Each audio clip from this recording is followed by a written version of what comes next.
Hi, welcome back for another video, but for a change, not a Blazor build. This video is an extremely small C# video showing the things that you do after many years of coding when you get annoyed at the verbosity of if-else statements, amongst other things. Let's dive in.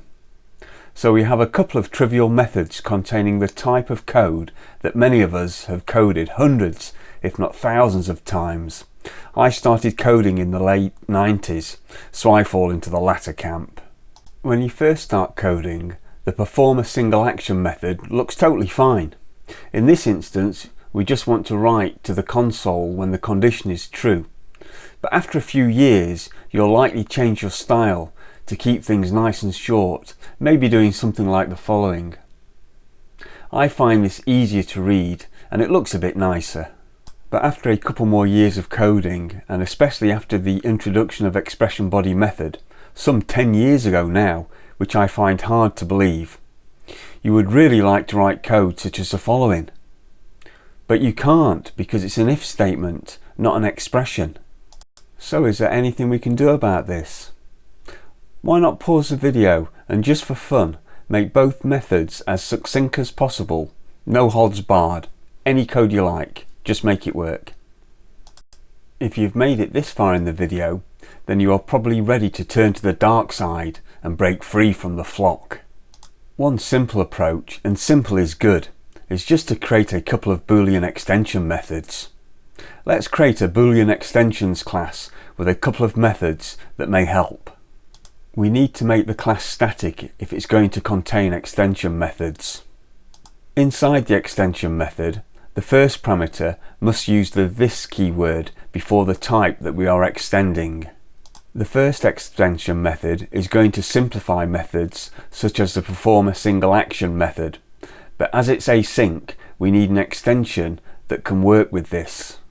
We are only concerned about actions, code that does something but does not return a value, unlike a function. So an action delegate may seem appropriate. However, the method signature is async task, so it returns a task, which means we can't use an action delegate.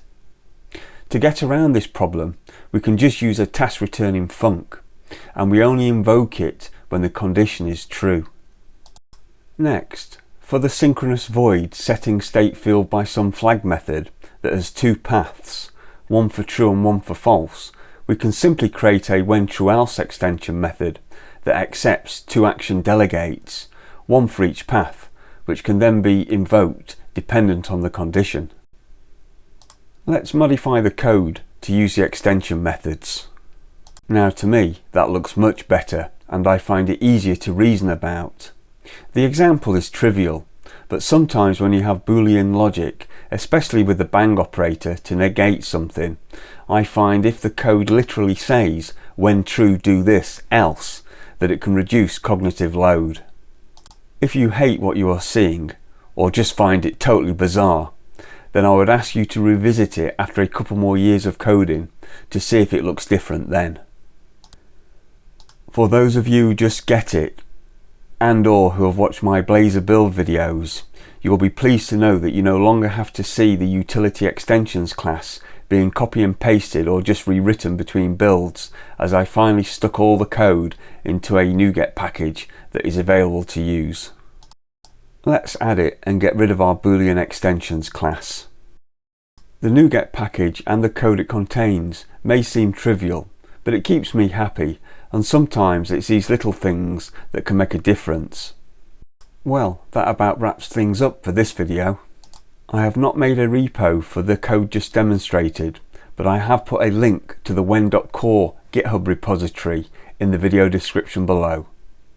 As always, feel free to leave good or bad comments. Until next time, bye for now.